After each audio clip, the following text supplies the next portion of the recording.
So objective number one is we wanted to make sure that that we had a good content around the disc, and particularly for people out there in advisor land, the disc is pretty core for a lot of the work that we do. It is the intro session in a lot of our coaching sessions. It is, we use it with around managers and management training.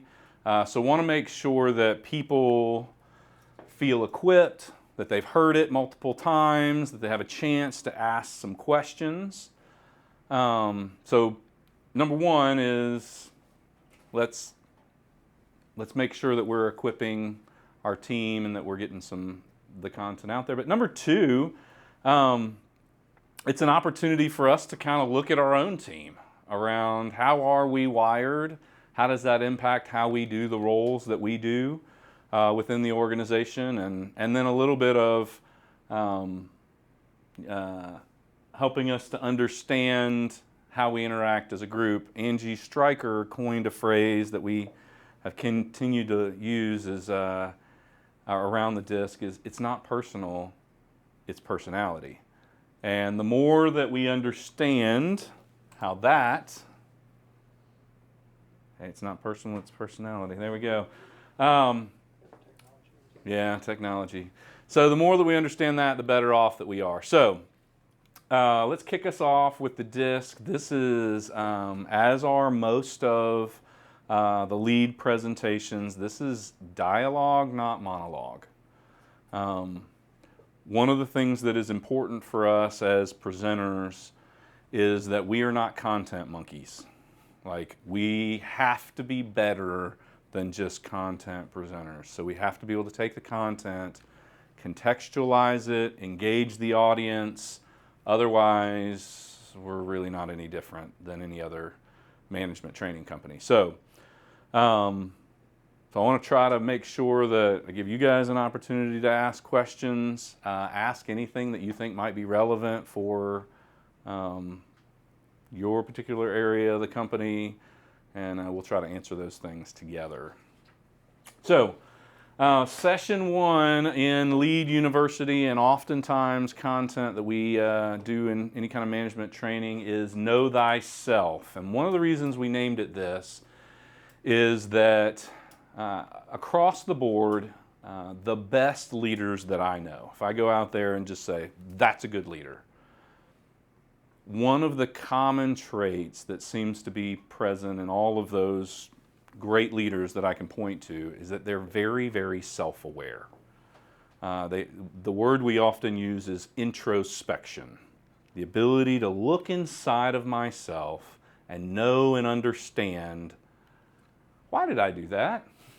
Or why am I feeling like that? Or how do I come across to other people? It almost seems to be a prerequisite to good leadership is some degree of emotional intelligence, some degree of introspection. And so the more that we can know about ourselves, the better leaders we can be. So that's where we want to start. So we're gonna lean in and do a little bit of a conversation. Generally, we would spend some time on the who, spend some time in the room. We're going to do that really briefly today. We're going to give you an overview of what is Lead University. This would be the first, oftentimes the first session in a 12-month management training program. So we would go over this again briefly, but then really we're going to dig into what is the disc, how are you wired, and then we like to finish with this idea of what's good for business is good for life. So we believe that a lot of the same concepts and ideas that make us good managers also make us good mothers and fathers and husbands and wives. And so we want to make sure that we help you make the connection around this content and how it not only makes you a good professional, but also just makes you a good person.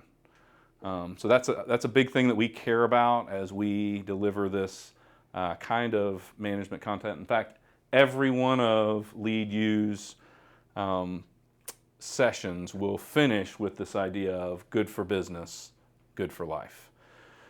So again, kind of the core theme of this, it's not personal, it's personality. And once we understand other people's personality, we can tend to give them a lot more grace. So let's dig in here. At Lead, one of the things we believe is the who is more important than the what. Content's cool, but at the end of the day, every business has a product, has processes, and they have people. And the primary competitive advantage in most businesses is not the product, and it's not the processes. Products at this point are mostly commodities. Somebody else has what you have. Processes can be copied. People are the primary differentiator in terms of what makes one company different than another. And understanding those people and being able to lead those people and build those people is an important part of, it's what Lead does. So we say the who is more important than the what. So let's do this real quickly. Oftentimes in a management training scenario, we'll spend a little bit more time on this, but for today's purposes, I just want to kind of get you to introduce yourself so everybody kind of knows who's in the room. And so anyway, this is Lead. And at the end of the day, what we really do believe is that we help build extraordinary organizations by building exceptional cultures, teams, leaders, and individuals. So the win for most businesses is around their people. It's the heavy lift, it's hard work, but it makes a difference. So, all right, so we did all that. All right, so what is Lead U? At the end of the day, Lead U is a management development program to build human skills for existing and emerging leaders within organizations. We'll talk about later within Lead U why human skills are so important, but the piece that helps us win at the management level instead of the individual contributor level is our ability to connect with, move, motivate, inspire people. So Lead U focuses on a lot of these different types of skills that are centered around the human side of work. Flipping the script is about how to hold people accountable. It all rises and falls on leadership. How do we like drive high-level employee engagement? How do we know thyself? How do we motivate other people? How do we adapt our leadership style in the same way that you would draw different clubs out of a golf bag based on different situations? So we have a lot of different content built in here on everything from how to handle conflict to how to build culture. That's the goal of our 12-month program, is to equip all of you with this content and the skill sets that help make you just a little bit better at the human part of the work that you do. So that is Lead U, and we're going to, at the end of the day, you'll have some good content, but what should be true is that you are a better manager, a better leader. We really built this content around how do we develop excellent people. So this is your time. I encourage you to engage. This is not monologue, this is dialogue. I really want you to ask questions around this. Stop us. Be inquisitive, because at the end of the day, if you need to be able to own this content in a way that you can apply it. So, any questions about what Lead You is, what our purpose is? We want to make you into exceptional human beings, because there's no such thing as an exceptional family or an exceptional team or company or country that does not also have exceptional individuals in it. So, all right, so this is one of the things, this is a part of what we would normally show at the very beginning of a Lead You presentation. So we usually just show this in the first session. But our promise when we go into a client, and Rhonda knows this on the sales side, when we go sell management training to a client, we have two promises that, how do they know we're not selling snake oil, or that we're not just going to stand up and ramble on? Well, here's our guarantee. At the end of month 3, we're going to ask your participants 2 questions. Number 1, do you feel like that the content that you have received through Lead University thus far is valuable and relevant to the business that you serve? Basically, is the content you're getting going to help you be better at your job? Yes or no? Okay. Question number 2, do you feel that the experience with Lead University thus far is growing you as a human, as a person? Yes or no? If the answer to either one of those questions is no, we're going to give the client their money back. Because our intent is to make both professional and personal change. And if we're not doing that, that's on us, and they shouldn't have to pay for it. Our guarantee to the client is that we're going to walk in and we're going to help make your people better. And who gets to determine whether your people are better? Your people. So we're going to ask them, and they get to say, this is valuable to me, or this is not valuable to me. So just want to kind of, as we are, from an advisor perspective, that's important for us to understand, is that we have a tall order to fill. Rhonda's out there selling that this is what we're delivering, and we better be delivering it. All right, so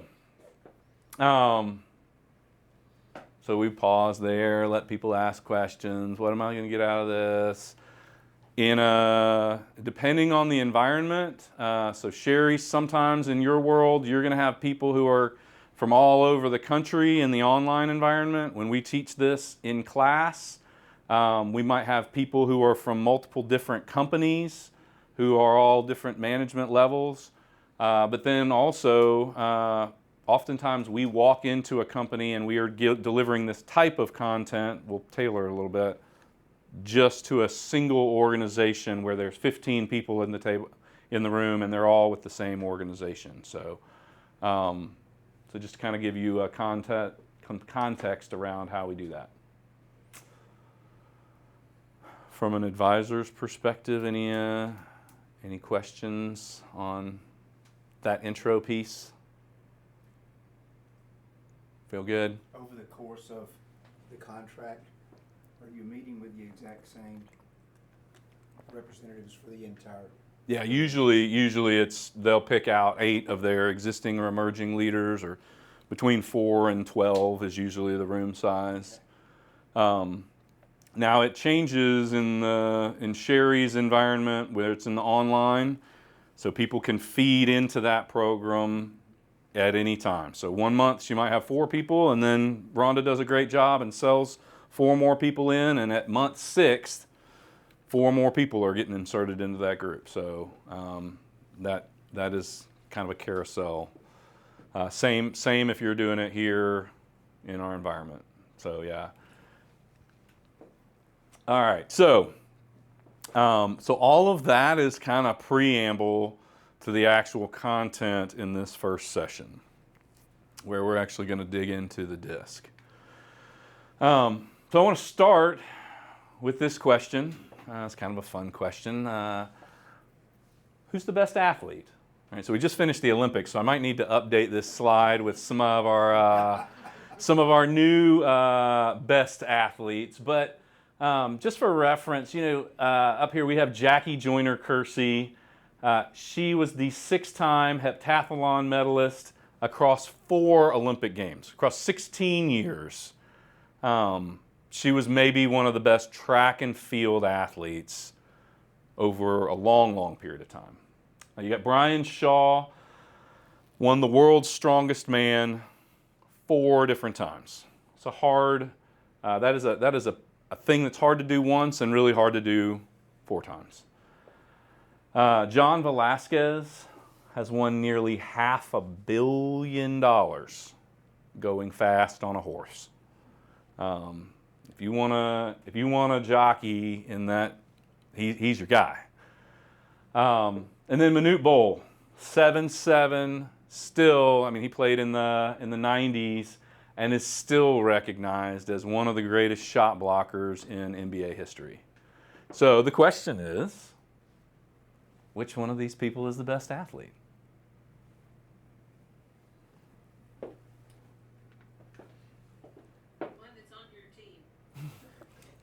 Yeah, if I could have any of those on my team, right?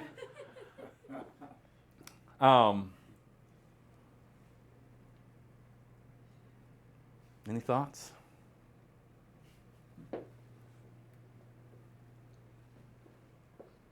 Is this a trick question, Alan? It is kind of a trick question. Because the real answer is, it depends. Many variables. Is lifting a large stone, is picking up 300 pounds from the ground, is that an athletic event? Absolutely. Is going fast, like being able to run fast, is that athleticism? Absolutely. If I said, hey, Brian Shaw, get out on that track and run around it as fast as you can. And Jackie Joyner-Kersee's going at the same time. He's going to look real silly. Does that mean that Brian Shaw is not an athlete? Does that mean that Brian Shaw is lazy? No. But it does mean that he's not necessarily wired to do the same kind of athletic work that Jackie Joyner-Kersee is. So, similarly, I don't know that Manute Bol is going to do especially well on a horse. His legs will probably drag the ground. I don't know that we want to put Brian Shaw on a horse, or PETA will come after us. And I don't know that I'm going to ask John Velasquez to go try to deadlift 550 pounds. Like, he's just not wired for that. So, it's pretty obvious that there are people who are wired to do different kinds of athleticism, athletic work. But when it comes to the workplace, most of the time we ask ourselves the question, we have these people who are applying for jobs, and we go, okay, which one of these is going to be the best employee? And the answer again is, it depends. It depends on the kind of work that we want them to do. So what if we could see professional fit for a role as easily as we can see professional fit for an athletic event, right? If Brian Shaw walked in to the office right now and said, hey, Coach Kemper, can I play on your football team? And I said, absolutely. Meet me at practice at 6 p.m. tonight. We'll get you all suited up and ready to go, right? And then I put him out there with the wide receivers and said, all right, start running routes. Just go as hard as you can. Most of you would look at me and go, oh my gosh, what are you doing? You're the worst football coach ever. Because you have Brian Shaw running routes with the wide receivers. At the end of practice, is he going to feel real good about, is he going to be holding his head high like he won? No. Am I going to be real pleased with his results? No. And it's because I've mismatched his gifts with his role. And if I will just pull him over there from the wide receiver role and put him on the offensive line, he can be an All-American, right? And so the disc is really about how do we get to see someone's natural giftings, leverage those natural giftings in a way that helps them walk with their head high, and for us to be super impressed with their performance. So, the disc is a really cool tool for helping us understand how people are wired, putting them in the best roles on our team. Just like a lineman would not make a great wide receiver and vice versa, we need to be able to understand our people's natural abilities and giftings so that they are, so we have them as the right fit on the team. But before we look out there at anybody else, we first need to do that introspective piece, that part of the work where we get to look inside ourselves and know thyself. So that's what the disc is. So the reason I like the disc, there's a bunch of different personality profile types out there. Or the tests out there. There's the Enneagram. There's the Myers-Briggs type indicator. The reason that I like the disc is because it only has 4 personality types, and I have 5 fingers, and that means I've got 1 extra. I can actually apply this a lot easier than I can some of the other personality types on the fly, and we're going to talk about that in a minute. Basically, what you need to know is you have these 4 different personality types, and that the people above this line right here, your C's and your D's, are your task-oriented personality types. So one of the things we say is that these people are going to put the mission over the man. They're just gonna like be sure the stuff gets done, and maybe some people's feelings are gonna get hurt. And maybe some people are gonna get fired, or they're gonna do whatever it takes to get the job done. The people down here, the S's and the I's, are more wired to be people-oriented. So we say those people naturally put the man over the mission. So yeah, we're going to take that hill that you told us to take, but it might be a little later, a little slower than what you thought, and we're going to take care of our people. It's okay. We didn't get 100, but we did take care of our people along the way. And it's just a kind of a natural wiring, and I like that distinction. It really does take both of those types to get things done. We can't all just sit around in a circle and do kumbaya all the time, but at the same time, if we just were all task, the world would be a mess. So those are your 2 top and bottom. On the right side of the line, your D's and your I's are your more outgoing personality types. So usually you notice them when they walk into a room. You should show up at a party, and you can usually tell your D's and your I's. Your S's and your C's tend to be more reserved.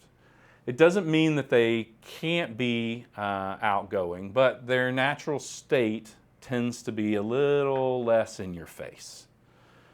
So what I like about the disc is that pretty quickly, if you start to think about a person and you go, hey, is this person more outgoing or more reserved?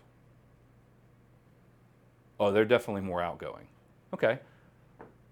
Do I see them as more task-oriented or more people-oriented? Oh, they're more task-oriented.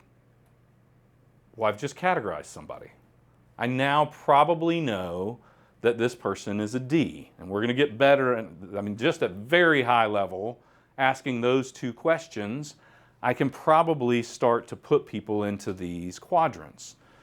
And that's going to be really useful for us as we lead, because once I understand them and I understand me, then all of a sudden I can lead differently.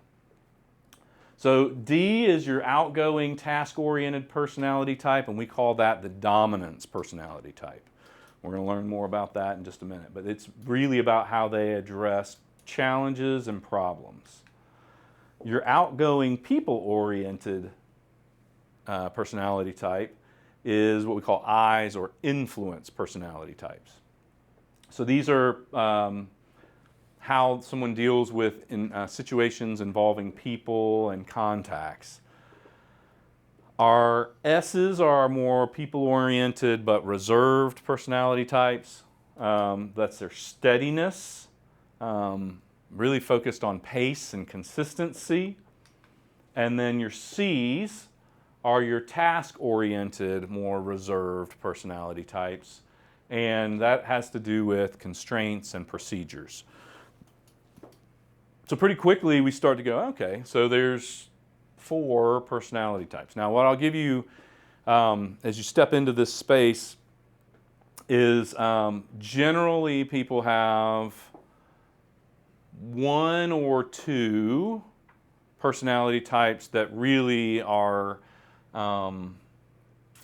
dominant and or most obvious in how they're wired.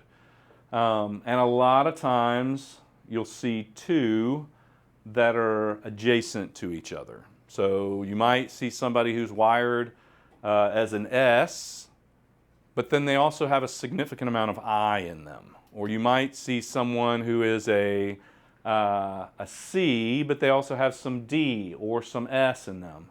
It's a little more rare to see a CI or an SD. Those are less common. But any questions about those 4 quadrants? So, does reserved and outgoing, does that actually match up with introverted, extroverted? That's a really good question. I would say generally that's true. I've not done everybody who shows up on a Myers-Briggs as more introverted or another personality profile as extroverted or introverted. I haven't done the back and forth, but I would. I mean, it makes sense. I just didn't know if you were avoiding those terms. No. I think that's what the distinction that I'll make is introverted and extroverted has more to do with how you receive energy. And I know some people who are S's and C's that can be very outgoing. And outgoing is, but it's how you're perceived. Maybe not how you get energy. That's a really good question. I think in this discussion, those 2 terms, introvert and extrovert, people identify with. I don't know that people identify them correctly because it is about the energy. But I think that may be a window into this idea that connects with people. Yeah, I don't think you'd be out of line by saying these people tend to be more extroverted, these people tend to be more introverted. Another piece that I have been asked recently that I've been meaning to integrate into this presentation, some C's in the room have asked this in presentations, is they want to know what the percentages are of how the natural population is broken out. And I've seen the statistics, but because I'm not a C, I don't remember what the numbers actually are. So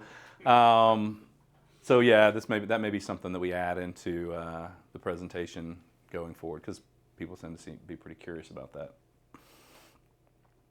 Any other questions just on the general framework? Because now we're going to dig into the specifics. I do think that on the front end, people not familiar with this, it probably is beneficial to bring back in that idea that it's not personal, it's personality. Yeah. That all 4 of it, it's not better or worse, it's just different. Yeah, and that's really what we're hitting on this slide right here, is the idea of the DISC. It really doesn't. it doesn't make you a good person or a bad person anymore. Like, is Brian Shaw a good person? Is he better than Jackie Joyner Kersey? No. His body, the frame of his body does not communicate his intelligence, his moral character, his education level. It's the same for the disc, right? This doesn't impact whether you're a good human or not, whether you're a smart human or not, whether you're a moral human or not. This just has to do with how you're wired to deal with different situations in life, similarly to your body type. Adolf Hitler had a personality type. Mother Teresa had a personality type. Donald Trump and Joe Biden have personality types. What's really interesting, and depending on your audience, I'll ask if anybody's seen The Chosen. The Chosen is it's a movie series or video series that's come out recently about the disciples of Jesus, and they do a really great job of casting each one of the disciples. So much so that because I look at the world through the lens of DISC, I can see their personality types. So for us theologians out there, the book of Matthew starts with the genealogy of Jesus.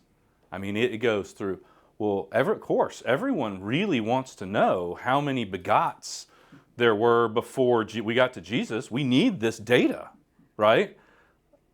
And I'm going, next, right? Like, let's move on. But Matthew was a tax collector. He was an accountant. Just the way he wrote, very clearly wired to be a C. And God used him. James and John, what's their nickname? Sons of Thunder. And in the Chosen, there's the scene where he gives them that nickname. James and John, Sons of Thunder. And he talks about the fact that they just go in and just wreck this. Like, they're ready to, like, lop people's heads off. Very clearly wired to be D's, right? And even how they're talking about, well, I'm first. No, I'm first. D's love. We'll get to it. But it's super interesting. I could do a whole presentation just on using the Chosen and personality types. And the cool thing is, like I said, it doesn't make you good or bad. It's just how you address different problems. And just, by the way, this is norm for me. This is not just with y'all. This is normal banter that I do in a client meeting. So don't feel like, remember I said, we're not content monkeys. The coolness is kind of in this conversation. Oftentimes I will even pull a chair up and sit down and stop presenting so that I send a message that I'm engaging in conversation. I probably won't today because we have a camera, but I want to give you as advisors permission to do that because at the end of the day, I care very little about how much content you get through with a client, and I care a whole lot more about how much value you communicate and connect with the client. And if you got to slow down and sit down to do that, do it. And say, hey, we didn't get through all this. We'll hit it again next time. And if they got a problem with that, they can call me. So it doesn't make you good. It doesn't make you bad. Just how we're kind of wired. And I do think it is important that you hit on that in this slide. And if we ever need to adapt this slide to make that a little more clear, because I do know that certain personality types come out of this feeling like they're turds. Particularly the D's sometimes feel like it doesn't, well, this kind of says that I'm an ass. Like, just says you can be. All right, so as you go through this, and I will always, Chris thinks that's funny. I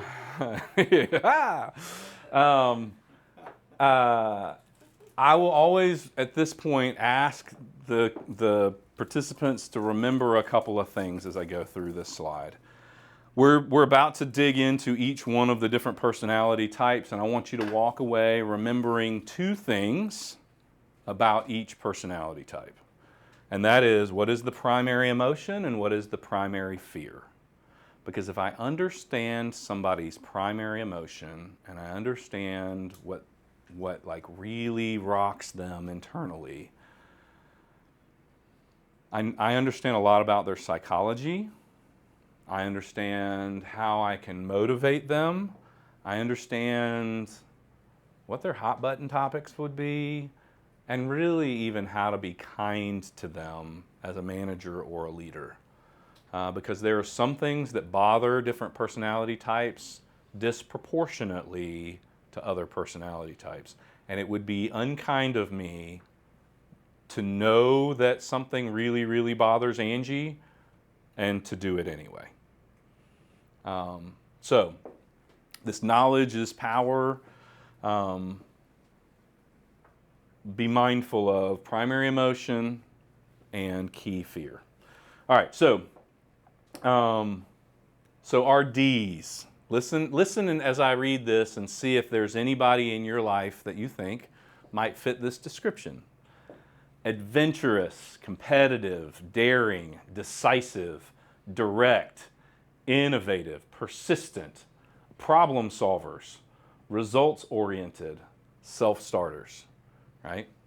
So these are the characteristics of a D. Within the organization, Angie, help me with this one. This is supposed to say bottom line oriented, and I have been skipping over it for like the last 2 years.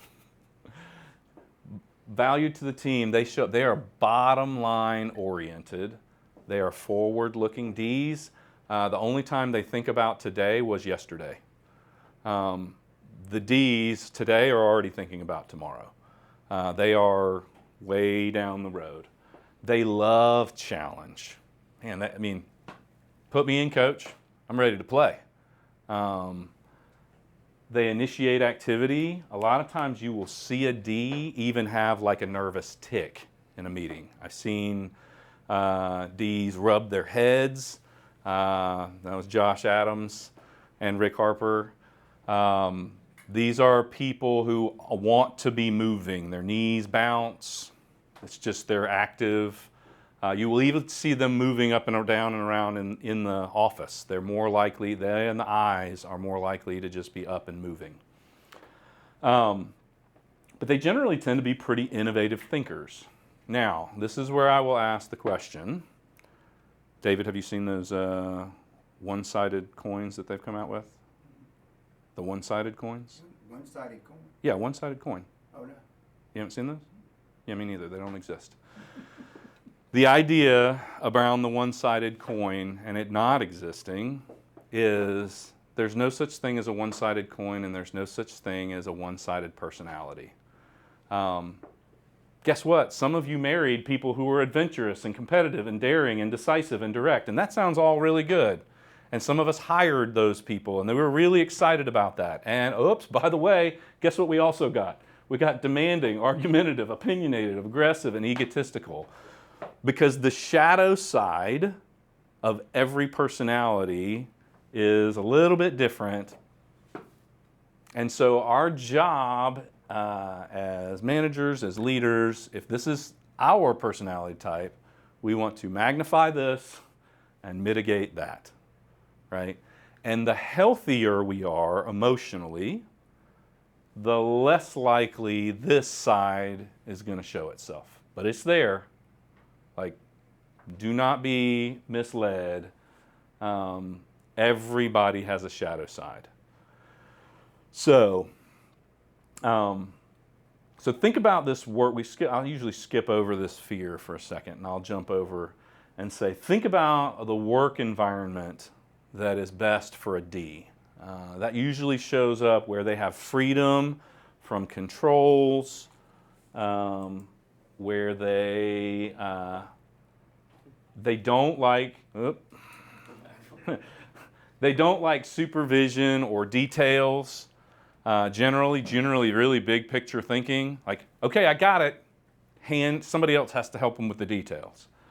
They love this idea of being futuristic oriented. They want to, you better listen, because if you don't listen, they're going to go tell somebody else. They like non-routine work. I mean, if it's lather, rinse, repeat, you're probably going to lose a D. Give them a challenge and give them rewards that are equal to the challenge that they're taking on. The primary emotion of a D is anger. And generally, you are going to know when a D is not happy with you.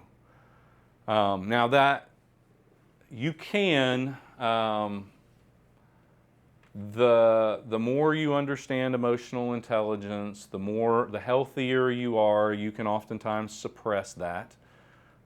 Some of this depends on the household that you grew up on and how appropriate emotional expression was. But generally speaking, the D is pretty quick to anger, and generally you see it. Is there a reason that is not on the slide? Yeah, it's over here, it's a good question. I kind of like it because it does require them to like listen differently and write it differently. If you guys think that we should be, I always tell them what are the two things, and I make them so they're over there writing it on the slide. Oh, better listen, because it's not called out exactly on the slide. Right. I'm okay if we want to change that and adapt it. I'm okay with the idea that it's not obvious because you come back to it later. I just wonder. Yeah, that's an interesting question. When we designed these slides, I didn't always make people remember the two things. That has emerged, but that's just how I go about presenting it. So we'll vote and figure out whether we want to put it on there. So usually, I'll highlight that the primary emotion is anger, and that the primary fear of a D is being taken advantage of. And what that means is that a D gets very uncomfortable when they start to feel like somebody is not operating in their best interest. And Ds tend to be, this is another thing that's not on here that I usually highlight. Two things. One, Ds tend to be very, very loyal to the people in their tribe, right up until the point where they feel like that somebody in their tribe is not loyal to them, and then you're out of the circle. And you're out quick because they're decisive, quick decision makers, and they don't really care about your feelings. But the minute that they feel like that there might be a Brutus in the bunch, somebody's going to stab them in the back, they're getting them out. The other thing that I will highlight about a D that maybe we should put in here is that Ds really, really love to win. But what's even more important to them than winning is not losing. Ds have a visceral, emotional response to losing. And I mean, it is whereas other people are like, we lost. Like the Ds are the ones that are crying and weeping, like this cannot be, we'll never lose like that again. Where this shows up professionally is sometimes that causes Ds to break the rules, to do some things that are illegal. As we coach business owners and executives, this is important to remember. If you've got a high D and they're having a hard time in their marriage, they're the most likely to do an end around, meaning go outside of the marriage. If they don't feel like they can win, they will find another way to win. And so we have to be mindful. I usually don't say that in a management training session, but it does clue me. I'm intentional about understanding who my high Ds are because they really don't like to live in places where they feel like they're not winning for very long. So, those are our D's.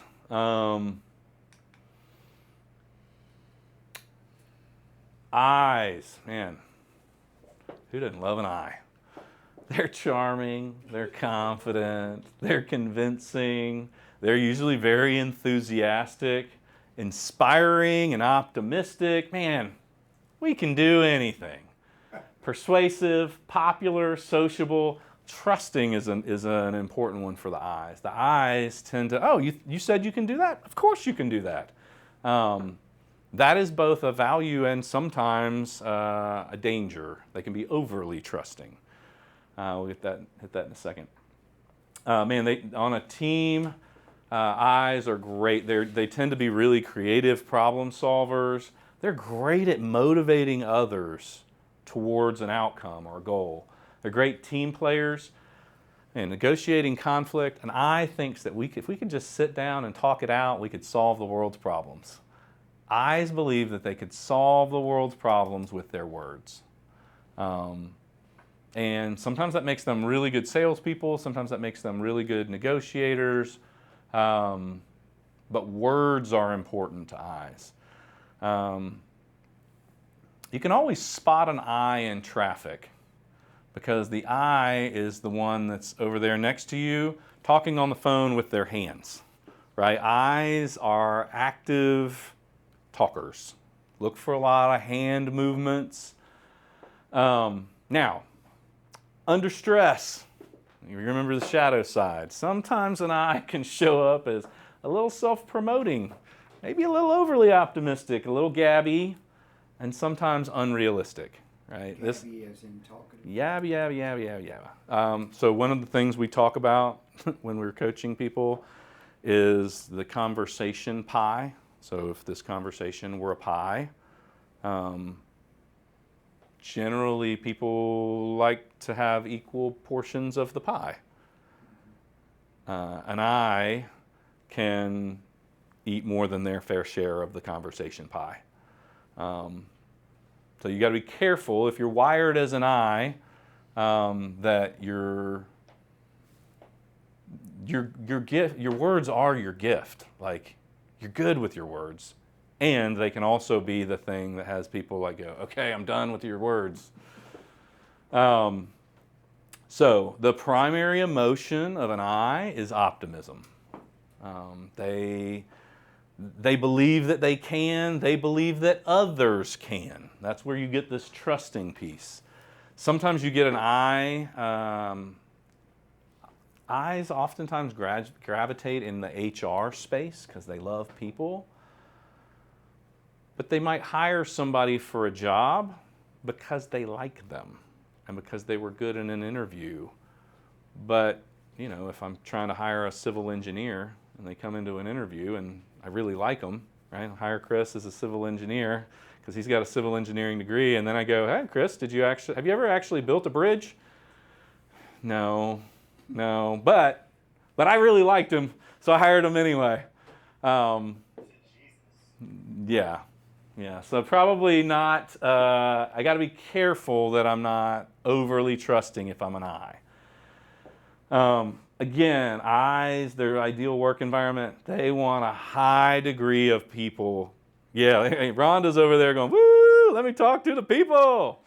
Yeah, because we need that interaction if we're with I's. COVID sucked for the I's, right? The I's were like, oh my gosh, where are my people? No one's letting me talk to anyone.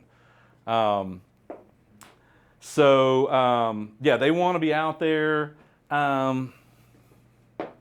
If you're married to an I, they're probably not going to be real detail-oriented, and they're probably not going to be real organized.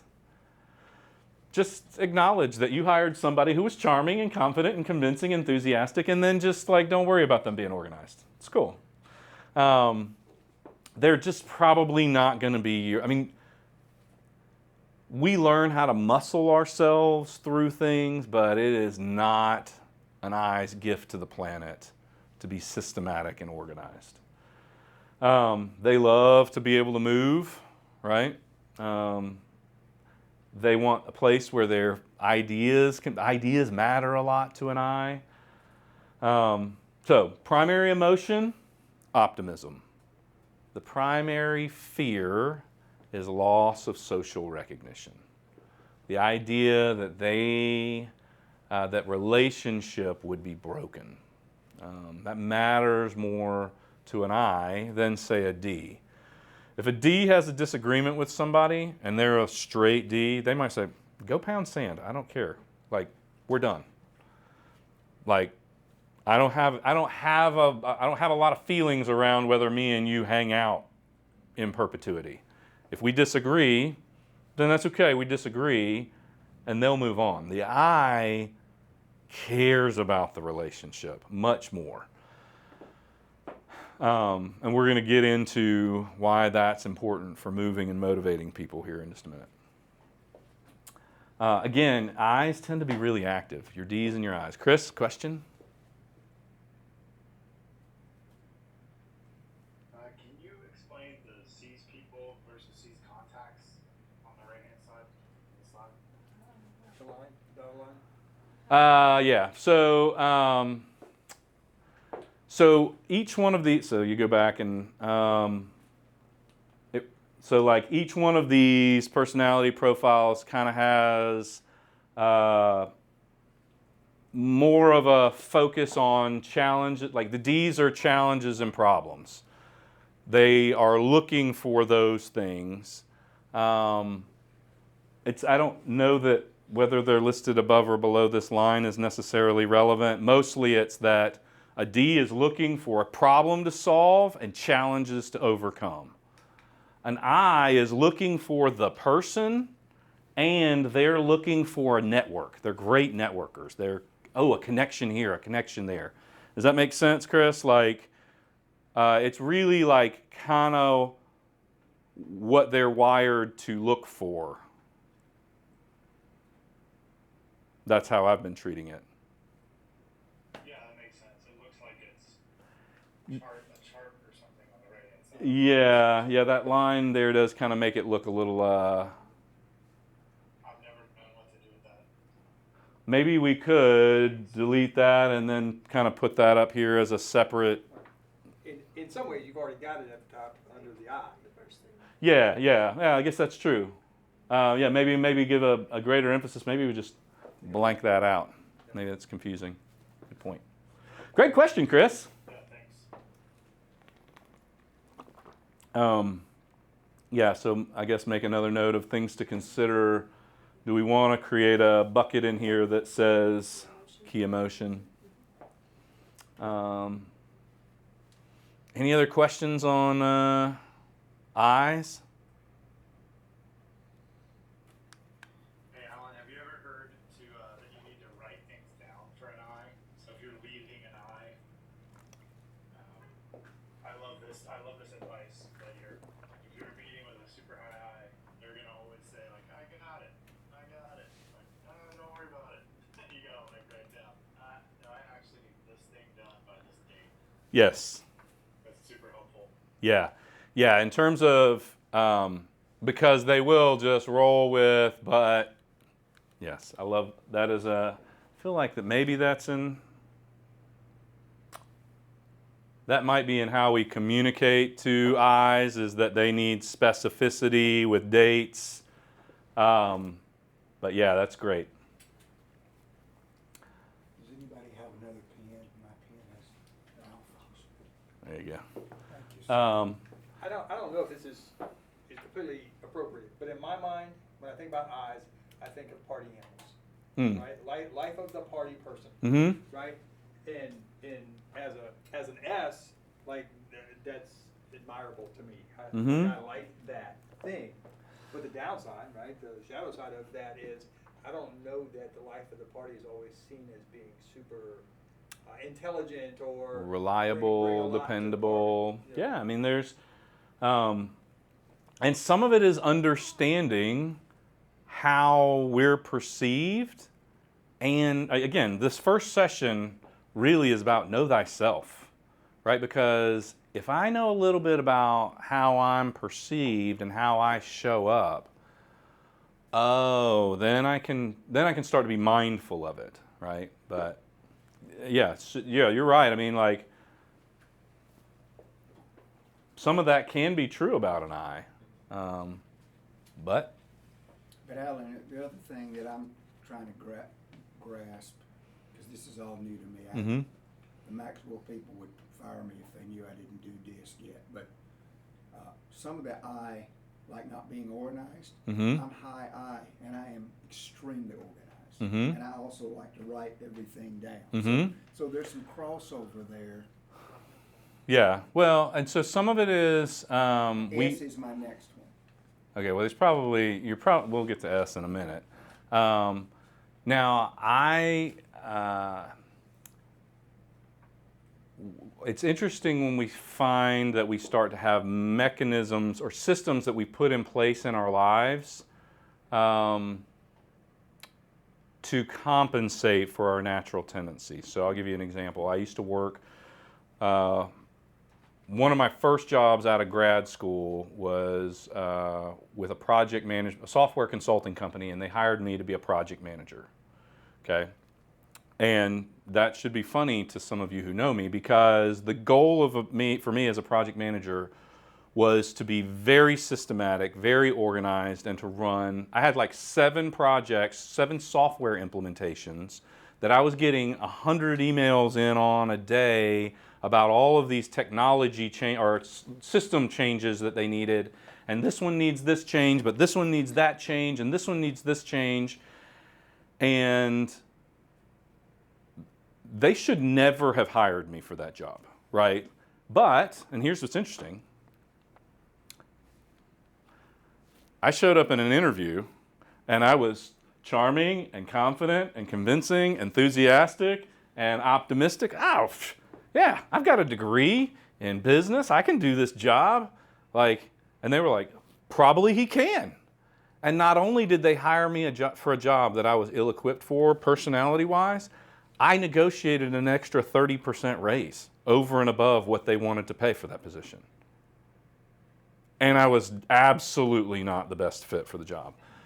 And when somebody walked into my cube one time, they were like, oh my gosh, Alan, you're so organized, because I had stacks of sticky notes. I had sticky notes everywhere because I was trying, it was not real organization. My brain doesn't think like that. I was trying to compensate in an environment that I was ill-equipped to deal with.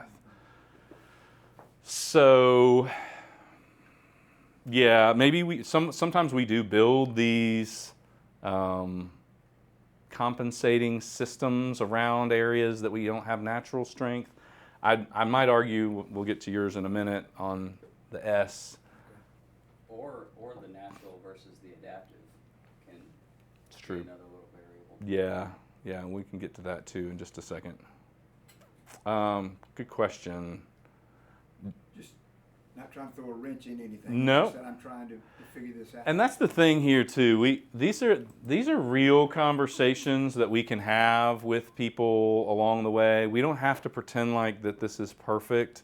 Nothing's going to be perfect, and I'm okay with it. It's like, hey, this is a pretty good tool for a lot of people, but it doesn't win all the time. You got to go, Chris? Oh, he just agreeing. All right. So, so let's dig in with our S's for just a second, because everybody loves an S. S's are amiable, they're friendly, they're good listeners, they're patient, they're relaxed, they're sincere, they're stable. They are team players. And they're generally pretty understanding. So, and when they show up on a team, man, you're talking about works for a leader and a cause. Most of the time, if you pull the S's out of an organization, the organization will fall apart, right? The S's are the people who are usually your logical, stepwise thinkers. They're the ones who can go, oh, cool, here's this big idea. You said you just wanted to go to Paris. Well, it starts with buying a ticket over here, and then you need to pack your bag, and then you need to, like, all of the that has to happen in order you get to for you to get to your final destination, which is oftentimes not how the D's and the I's think. Oftentimes very service-oriented, our S's are. Now, under stress, they show up as non-demonstrative. I mean, they don't demonstrate much. They're hard to read. They can show up as unconcerned, hesitant, and inflexible. It's just this. You can't move me. Sometimes stubborn. The primary emotion of an S is no emotion. It doesn't mean that they are not feeling it, but it means that they're not going to show it. This non-demonstrative, you just don't read an S. With a D, you know that they're angry. S's are usually calm, cool, and collect. One of the things we'll say is everything's good with an S right up until it's not. And then you're done. Because when an S decides that they're done with you, they are done with you. But up until that point, they will remain loyal, they will remain steady, they're going to hang with you. They're really dependable. So they love stable and predictable work environments. They want their work life to look like every day I know what I do what I know, and my work is pretty consistent. S's don't tend to be quick decision makers. They like time to think through decisions. They love long-term work relationships. S's win through consistency. And so the primary emotion of an S is no emotion. And the primary fear of an S is loss of security or stability. I don't know why this keeps kicking off.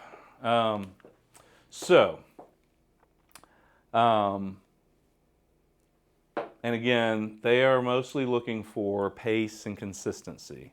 I know a bunch of high-performing S's, but they want their work life to look like this, and they don't want it to look like this. Whereas a D might be okay with, oh, big deal, here we go, we got to stay up till 3 in the morning. We got to get up at 6 in the morning. We need to go, go, go, go, intense.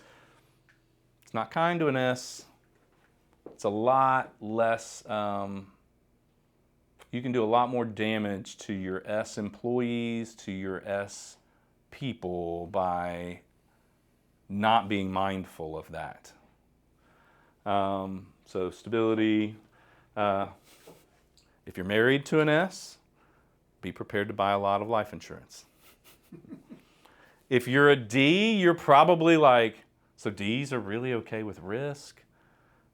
And if you're a DI, then you're okay with risk and you're optimistic that you're probably not going to die and you don't want any life insurance. But the S in your life needs a little bit of stability and security. Sometimes here, depending on how much time we have in a presentation, I will actually dig in and start to talk about how some of these apply in my own life. I encourage you to start to find some of your own stories. So for example here, Allison, my wife, is an S, and I will usually tell the story about how knowing this about my wife, knowing that her primary emotion is no emotion, helps me husband her better. And the example there is, a couple years ago, Allison's dad was passing away of Alzheimer's, and Allison is like a juggernaut. She is just, hey, are you okay? Well, number one, her dad was like this pillar in her life. Phenomenal guy, great guy. So you have to know that this is rocking her at a level. But was she ever going to say anything about it? Nope. Was she ever going to complain about it? Nope. She was just plowing ahead, doing the work, taking care of all the household stuff. And legitimately, it was one day I gave a presentation like this, and I was like, dang, this button has to be being pressed for her right now. But, oh, that's why I'm not seeing anything. And it allowed me to pause. I went home that night and said, hey, let me put the kids to bed. Here's a glass of wine. We're just going to sit down and talk about your dad. And it was that space that she needed so that the emotions are there. She just needs a different level of space for them to come out. You know, like, and I might go through and talk about how my son is a D.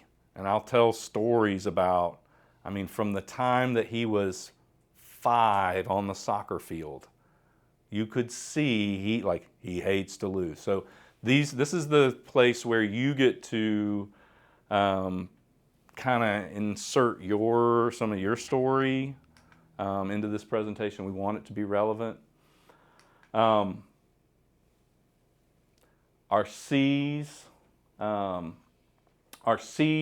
these people who are, I like to call them, they're my anchors in reality. They're accurate, analytical, conscientious, courteous. These people are diplomatic, fact finders. They have really, really high standards. Mature, patient, and precise. One of the things we say about a D, a D will, the mantra of a D is, in God we trust, all others bring data. Oh, sorry, a C. I said a D, I meant a C. This idea of like, the only people I don't care about your opinion. If I'm a C, your opinion matters nothing to me unless, well, if you're God, okay, your opinion matters. But other than that, you better show me the data. These people they ask clarifying questions. They want all the information. They are the comprehensive problem solvers. Oh, we got a problem? Let's not just fix this thing. Let's look at the big picture. The shadow side of a C is that they can show up as pessimistic, picky, fussy, and maybe sometimes overly critical. That's just to everyone else but them. They're just being exact and analytical and accurate. So the primary work environments that are great for C's, man, when they get critical thinking, when critical thinking is needed, they win in that space. They love technical work, specialized work. They want to work in a familiar environment. Let them have their own space where the eyes aren't going to come in and bother them all the time. Because remember, they're task-oriented and they're more reserved. They're ready to put their head down and get the work done. They are much lower risk than our D's. The primary emotion of a C is fear. And the primary fear of a C is making a mistake. When a C makes a mistake, they hate it. It really bothers them. And so they will work really hard to avoid making a mistake. A D or an I might make a mistake and be like, okay, fail fast, time to move on. A C is going to work real hard not to make a mistake in the first place, so they're going to gather data. This is going to slow down their decision-making process. If I'm trying to sell to a C, if I need a C to make a decision, the question that I'm asking them is, do you have all of the information that you need to make an informed and intelligent decision? Because if they can answer yes to that, if I let them think on that, and they go, yeah, I do. I have all the data I need to make an informed, intelligent decision. Then all of a sudden they're freed up to make a decision because, I've got all the data I need. All right. So that's the hook for a C. I mean, a lot of times, C's want to know that they've done their homework. And they tend to be care more about the rules, lower risk. The C's will see the sign that says don't walk on the grass, and they'll make sure that they don't walk on the grass. Yeah, that's the rules. Yeah. Okay, so here's some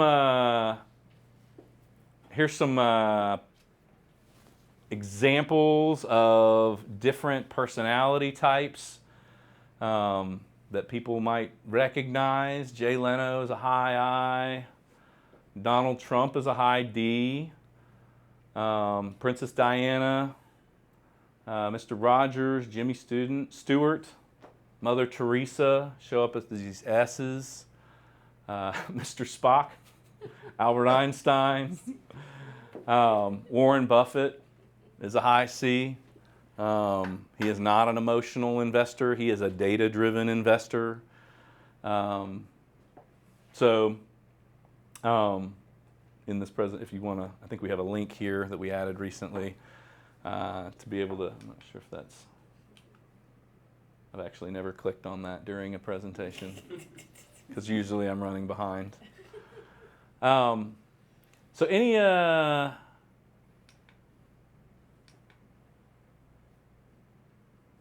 any questions about the DISC in general? We're going to dig into you. So before we jump into you, any questions about the framework?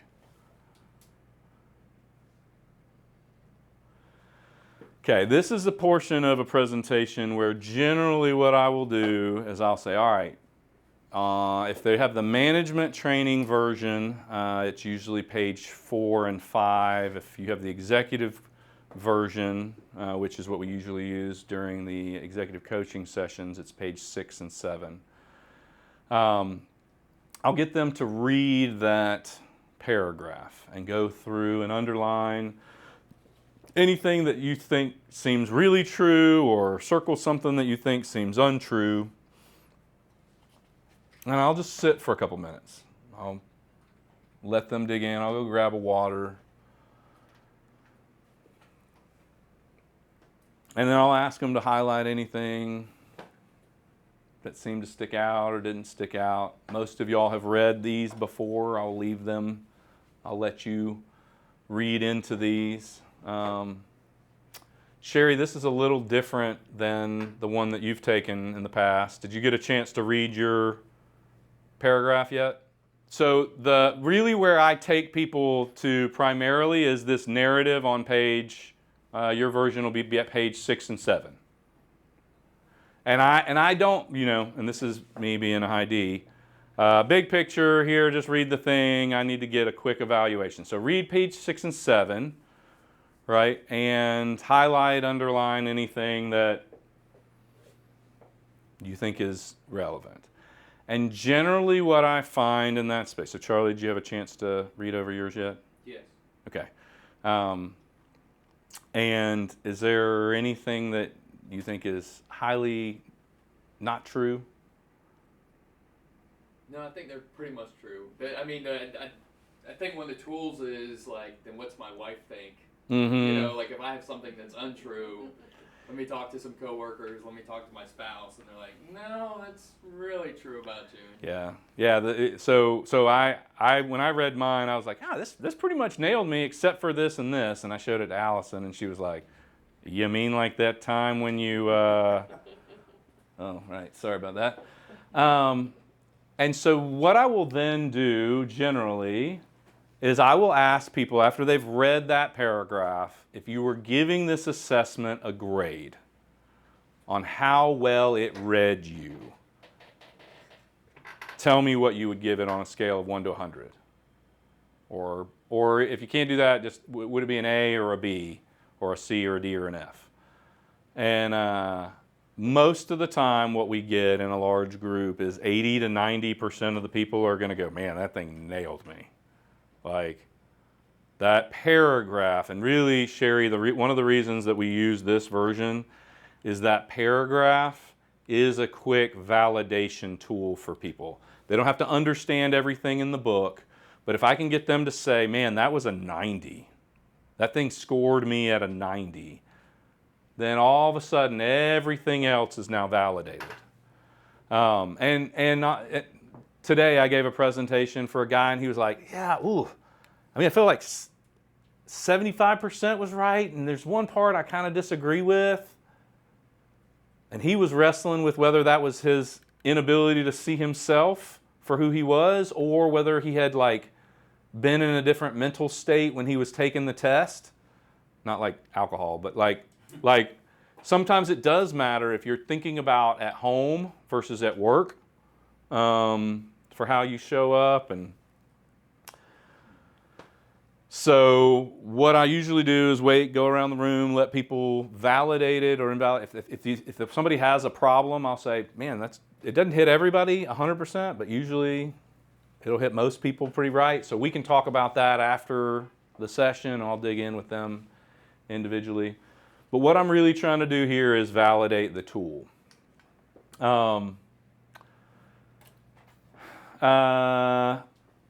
And then there's another page in there about sometimes I hit this and sometimes I skip this. Again. Yep. All right. So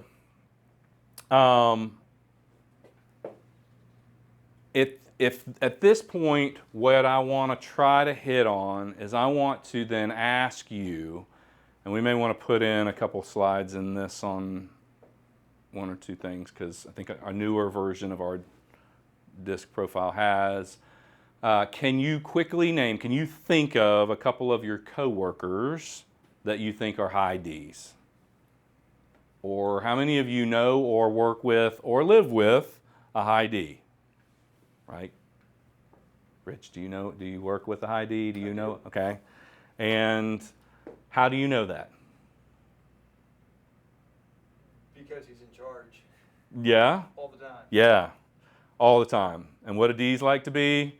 In charge all the time. That is a hallmark of a D. And what I want to highlight here is, Charlie, do you know any I's in your world? You got any I's in your family or? Yes. Yeah. I mean, while we're doing this, as a C, I went through with all my staff and then all my boards and categorized everyone the best I could and got a couple question marks there. Yep. And what I really want to highlight here is that out of this first session is really the goal in this first session is to know who you are.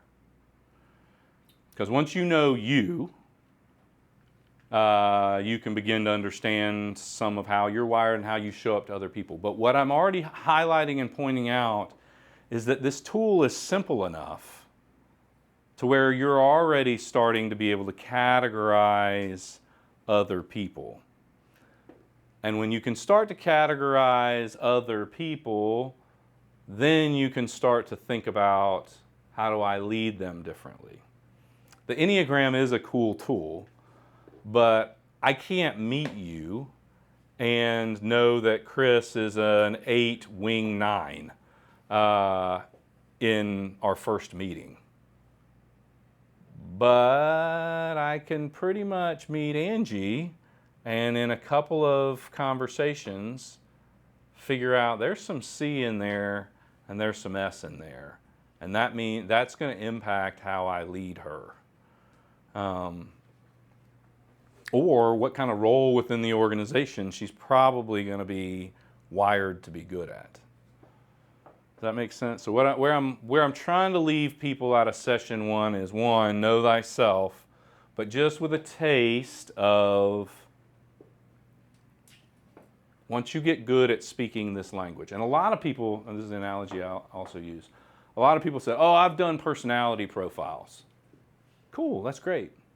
That's kind of like a lot of people say that they took Spanish in high school, right? That doesn't mean that you can speak Spanish, right? Right, Chris? How do you learn to speak Spanish?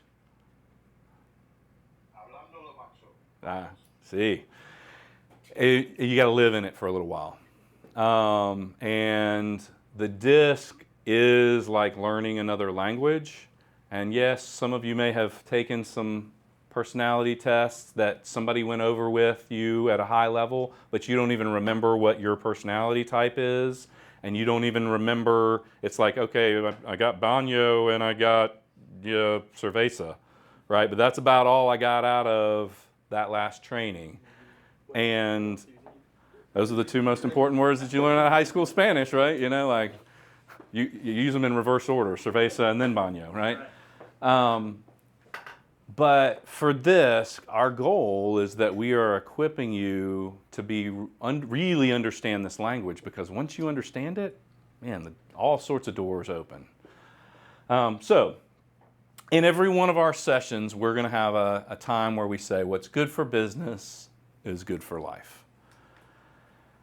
So I want you to first repeat back for me, based on your profile, what is your key emotion and what is the key fear that shows up for you? So, Rich, what's your emotion and fear? No emotion. Yeah, no emotion. Can't bother me. Loss of security or stability. Perfect. Angie, what's your key emotion and fear? Key emotion is making mistakes, or emotion is fear. Jeff, how about you? Same as Rich. Yeah. We're both S's. Yep. Which is what? Because I actually want people to say it. Yeah. No emotion and loss of stability. Yep. Charlie, what's your one? Fear making mistakes. Yep. Dude. Falling short, Okay. and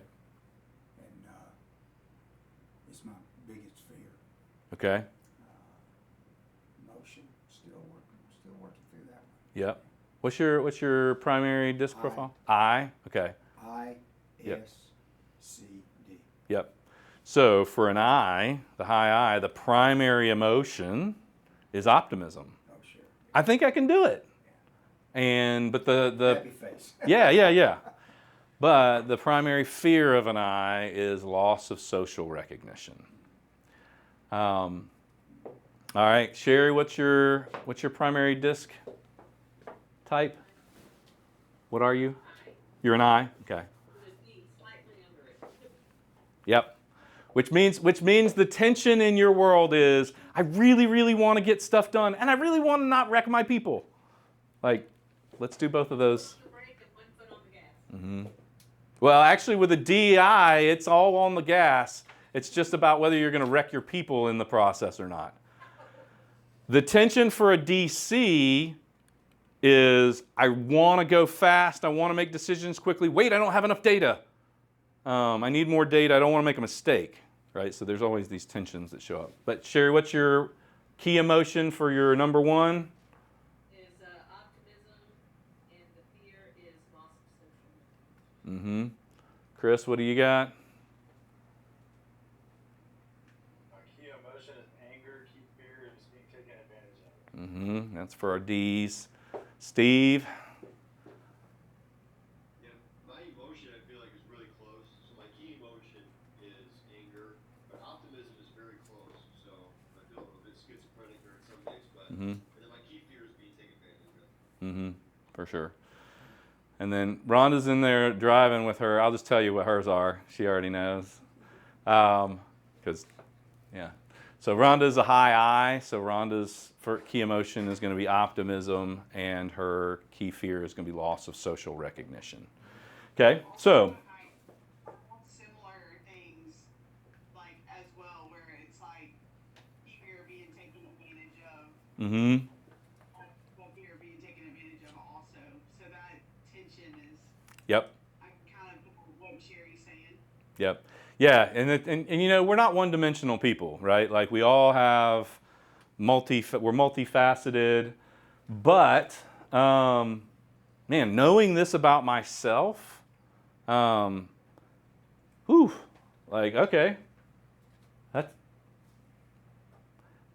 and I think for some of the D's, I get a lot of pushback. Well, I'm not an angry person. That's probably true externally.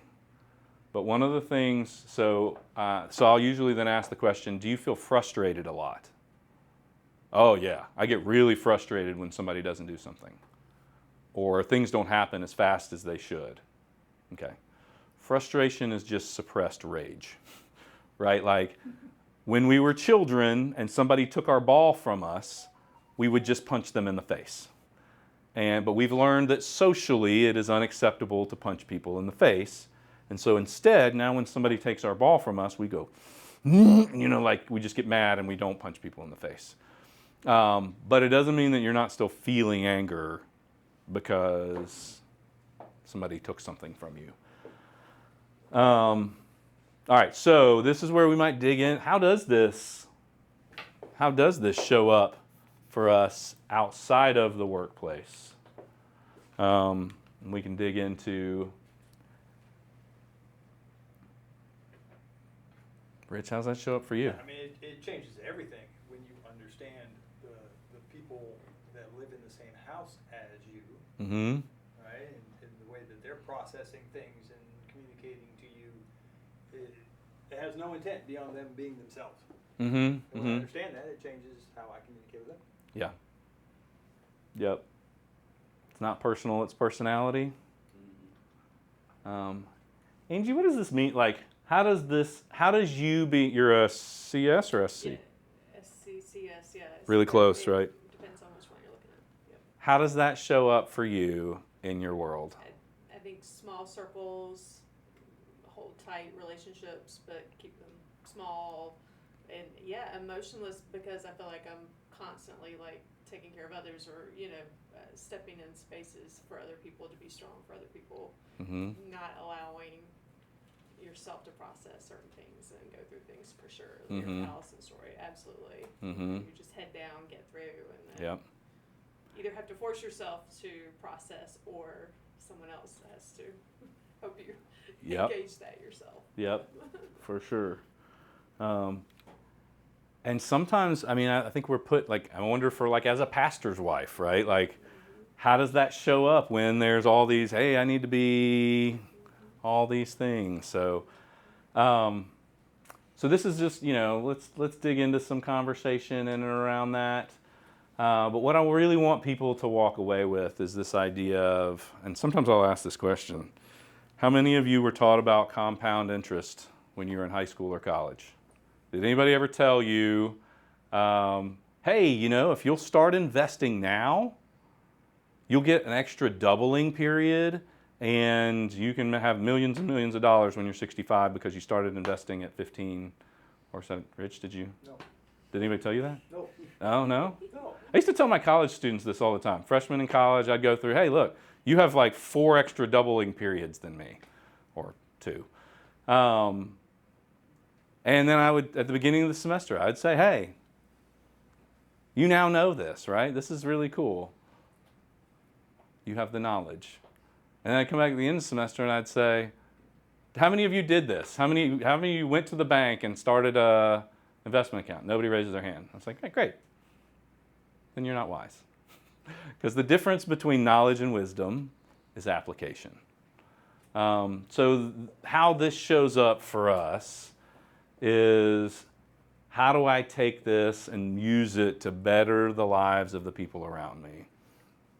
For me, I know that I have people on my team who are SCs, and I used to dump a lot of work on them all at once. Because I'm a DI and I'm gonna just, whatever needs doing, I just jump right in, and then I would just send Jennifer this email that said, hey, you need to do all of this stuff and it's due tomorrow. And I would stay up until 3 a.m. getting it done. That's like hugely unkind to, to someone who is wired to be an S. My wife likes insurance way more than I do. But she also acknowledges that I like risk and adventure way more than she does. And this language has helped us in our marriage space to be kinder to each other. So that application. So this, we're going to give them some kind of admonishment, like, hey, as you apply this week, I want you to be really aware. And I have to be careful. Most of these people are just learning to speak this language. They're still hola, si, and I have a tendency to jump into the kind of the deeper portions of this. But I really want them to take this back to their space, and next month we might kick this session off with just a quick story on, hey, how were you aware that you're a SC and that showed up at work differently, or that you're a ID, or however that shows up.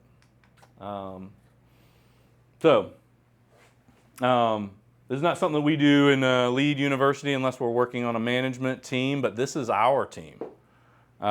This is how we show up. And it's kind of interesting. Here are eyes. Let's see. Jennifer Ferris shows up over here as a 5 in our coordinator. She's an SC. Angie, where are you? What number are you? 19. Greg, Yep. Brayton, and me are right there. Yep. So this is Greg Moffitt, Brayton, and Angie right here. All these. Charlie, you're 16. Jeff and Rich are 3 and 18. Jeff and Rich. Wired to be these supporter roles, what that's called, the high S's. Ron Lewis is 15.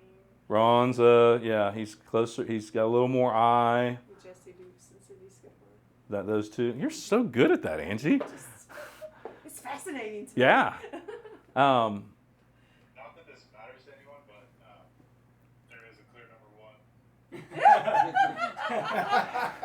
Just how it spit that out. Uh-huh. There's no relevance. Spoken like a true D. Someone wants to win. Uh-huh. Uh-huh. Yeah.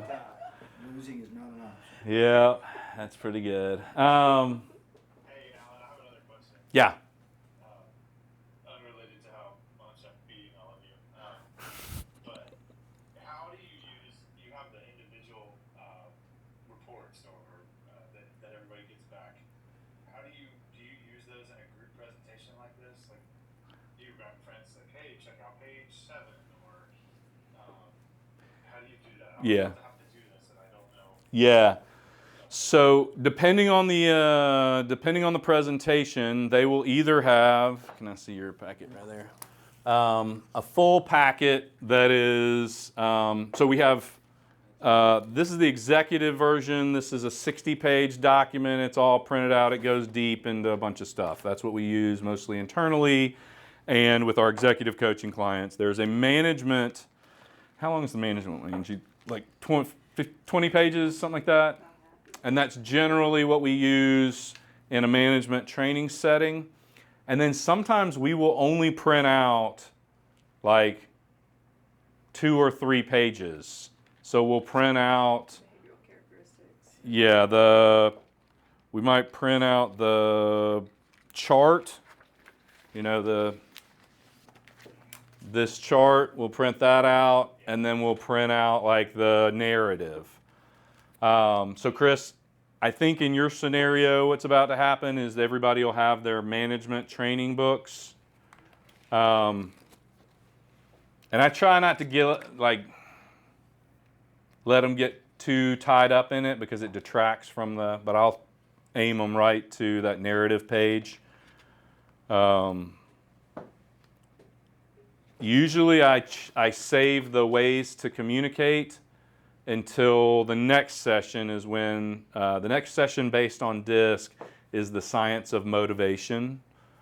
And so that's when we're really going to start to dig into, okay, well, because this person is a D or this person is an I, how do I actually get them to do what I want them to do? I also noticed that you use the adapters on our wheel. Mm-hmm. Is that something you like to do over the natural, and why? That is a very scientific approach based on whichever one Angie or Jennifer decided to put on the wheel at the time. I think generally the more appropriate one is to use is the natural style. And let me explain, if we haven't yet in this session, the difference between the natural and adapted. And Charlie, if you'll flip yours over to that, whatever page that was. But a couple of things, maybe this would be a good slide to put in there, is put a chart in there in the slide deck before we ask them to read their narrative, because this chart, sometimes I skip over it, but what this basically means is this line right here in the middle, I don't know if y'all can see this, but is what's called the energy line. So that's the 50% mark. And what that means is that as people start to get above this line in any one of the characteristics or any one of the profiles, you start to notice it. You also will notice a deep absence of something, right? So if 17 on the D, people might go, yeah, man, Charlie's definitely not the in-your-face guy. But anything that's above the energy line, you start to notice. So Charlie actually has 3 in his natural, C, S, and a little bit of I. The higher you go in each one of these charts, the more prevalent it becomes in your personality. And one of the things that we say is that anything between 50 and 90 is a preference, but anything above a 90 begins to become a need to demonstrate, like to show up that way. So if you're an S that scores a 90 in S, it's a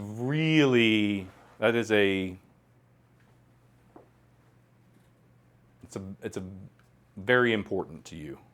Stability is. Or if you're a D that scores a 95, it's no longer just a preference, it's actually like a need for how you present. The difference between your natural and your adapted. The natural is who you would be if there were no other external pressures on you.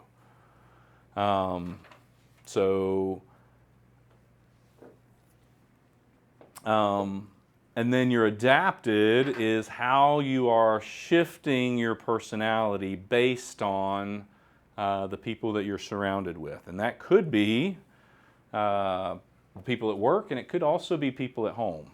So I'll use this example. In my home, I'm really high D, really high I. My C and my S are like through the floor. Like there's just not a lot there in terms of that aspect of me. Allison is a really high S in her natural style. In her adapted style, her C shows up a whole lot more. Because if it didn't, we wouldn't pay any of our bills, and I would be getting hauled off to jail because I didn't pay my taxes. So Allison probably leans more into the C part of her because of the environment she finds herself in with me. Does that make some sense? And that's true. I see that in work environments where one person is a really high D and the other person might also be a high D, but they're repressing that D because that's already present in the work environment. Or, this is interesting, I oftentimes will see S's who are pretty high natural S's, but in their adapted style, especially if they're working for a D, they have a very repressed S in their adapted style because in order to function well in that high D environment, he's going to throw hand grenades over the fence all the time. You just can't live in that S space. That stability, that consistency does not get to show up for them on the regular. So. Would you point that out as a red flag? Yes, that's a great question. Anytime somebody's natural and adaptive are really out of skew, it probably is an indication that they're not maybe in a role that is ideal for how they're wired. So yeah, Chris, I do. And you have to take into account that sometimes people take this test from the perspective that they want to be viewed in. I've absolutely seen people, oh well, I'm this or I'm that, and they take the test because they want to be viewed in a certain way. I really like giving I don't like giving this presentation and then asking people to take the assessment. I want them to take the assessment before they know what they're trying to aim for. Because Rich said, I've always admired the people who are high eyes and life of the party, and Rich might be inclined to fill out the test so that he shows up a little more high eye. If we had done the presentation ahead of time. It's a great question, Chris.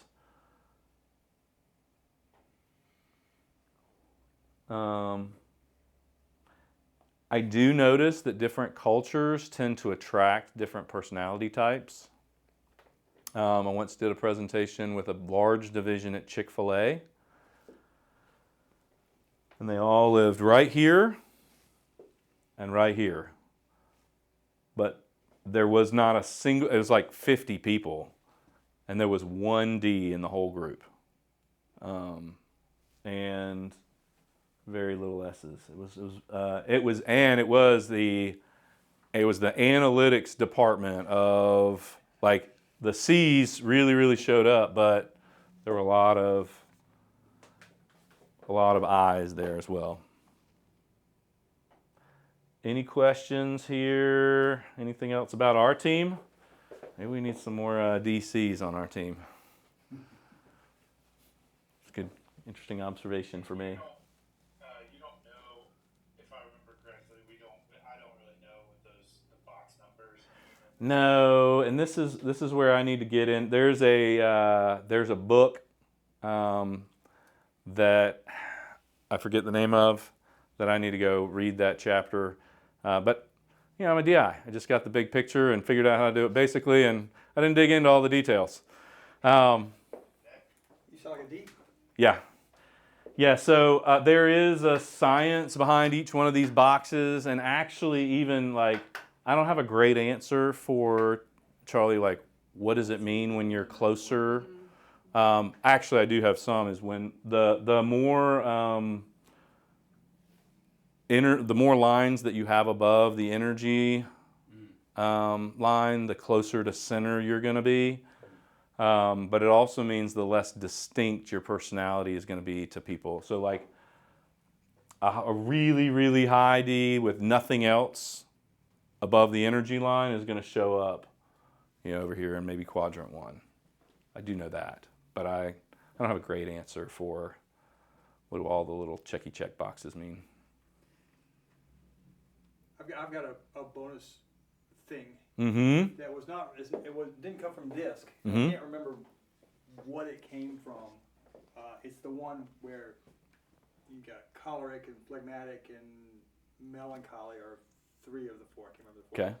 But anyway, out of that, there was a children's book written that gave an animal to each of the personalities. Something like that. Yeah. And it works in my mind Yep. either way. So the D's are lions, Yep. the I's are otters, Mm-hmm. the S's are golden retrievers, Mm-hmm. and the C's are beavers. Yep. Yeah, there's a children's version of the all right, so Rich's was the D's were lions, the I's were otters, kind of playful, creative. The S's were the golden retrievers, everybody's buddy, and the C's were the beavers. So I've heard there's a children's version of the disc that you can do, and they use birds. And the D was the eagle. The I was the parrot. talkie. The S was the dove, and the C was the owl. Kind of this wise, and I thought those were also good metaphors for the different personality types. Okay. All right. Any other questions about our team? Looks like we need to hire some DCs. All right. So the part 4 in this one is when you start to dig into how to communicate to each personality type. And usually this part does not take a whole long time. And we actually have 2 different versions of this. This is the version that's in the Lead U. We have another version that shows up in the sales piece that I just delivered. But when you're talking to a D, how they want to be communicated to: be brief, be bright, be gone. Remember that the D wants to be, like, you need to walk in the office, you need to be prepared. Provide alternatives and choices. The D wants to always feel like they're in charge. So, by the way, Ds, 2 Ds can get at it. So one of the things I use this for is my son is a high D. I know, like, I can see it in him. I know that I'm also a high D. I have to figure out ways to teach and lead him so that we don't butt heads. So give me a good example, parenting example of a high D. I'm never going to tell Cecil to go to bed. Because what is Cecil going to do if I tell him to go to bed? He's going to fight back. What I do is I say, hey, buddy, tonight, do you want to brush your teeth first, wash your hands, or you want to feed your fish first on the way to bed? Tonight I'm going to feed my fish first. Darn straight you are. What are you going to do after that? Oh, then after that I'm going to brush my teeth. Okay, cool. Then what do you want to do? Oh, after that I'm going to wash my hands.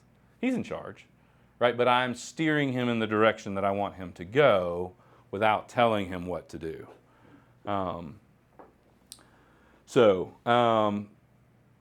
Don't direct and order a D. They'll just tell you to go do something else. Right? But they wanna hear what's the bottom line. They want freedom from controls, and they want challenge and reward equal to the work. Eyes, man, we say, how's your mom and them? Right? Like, you need to take a minute to, like, pause and just cut up and hang out and just, hey, what vacation did you just go on? Oh, tell me about that. That sounds cool. You want to take a minute to connect and relate. Rhonda is a master at this. She's good at bringing people in and connecting with them. But if I ever just jumped into a conversation with Rhonda and didn't ask her how she was doing, she might be like, that feels uncool. Like, I don't, if you jump straight into the facts conversation with an I, sometimes they're like, he does not care about me as a person at all. Testimonials matter more to I's. So, hey, this person did it. A C or a D is like, what results am I going to get? But an I does care if you've worked with Duracell or if you've worked with these other big clients or whatever. Oh yeah, this is what you were talking about, Chris, on the I, on how you lead them. Provide ideas for implementation and action. Because it's like, oh, good idea. What do we actually, what are we going to do? I's like public recognition, monetary rewards, popularity, and social recognition. S's, again, they're the people. Show sincere interest in them. Patiently draw out. That's that give them space to process emotions. Do not ever press an S. If you want an S to make a decision, you're going to have to back off. Like, you don't press an S into doing what you want. Here's how D's and S's fight. D's lean in and lean in and lean in, and S's just lean right back out. Can't hurt me. Don't force a quick decision. Give them time to think about how they want it to play out. They do like a roadmap. They love closure, which that means for my S's on my team, I have to. How's that handbook coming, Angie? It's on me. That one's on me. Don't hear it. Don't hear it on you. Hear it on me, because it was sitting on my table to evaluate. Yeah. Anyway, recognition for loyalty and service matters a lot for an S. If you have to change, don't do it flippantly. Give them some logical reasons for change. And your C's, be straightforward and direct. What do we need to say? What are the facts? Present specifics. Some of you guys who were on a sales call with one of our a prospective client recently, they wanted lots and lots of facts. They wanted to thoughtfully look at all sides. They wanted all of you guys to be on a call so they could meet all of you. So when we're communicating, we got to be organized, provide information. They need time to make a decision. So it's kind of, once we kind of understand the different personality types, we can begin to understand what people want and how they want to be communicated to. And then that helps us sell better, lead better, parent better, all of the things.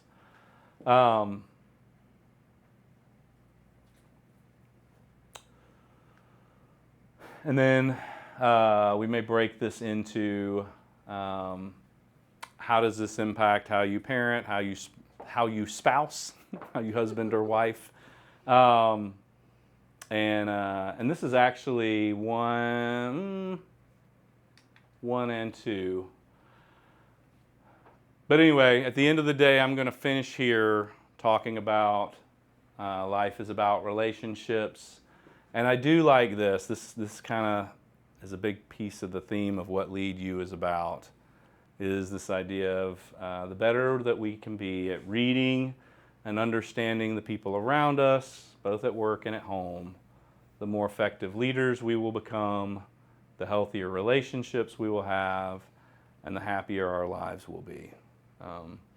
So much of Lead You is built around this idea of helping people be good at the human component of work. And if you're a manager, there is a human component of the work that you do. But I'm glad this is going to help people be better professionals, but I really am glad that this is going to help people be better at home. It has, it shapes a lot of how Allison and I interact with each other, how I raise my kids, and how I lead at work. So I hope it does for you guys as well.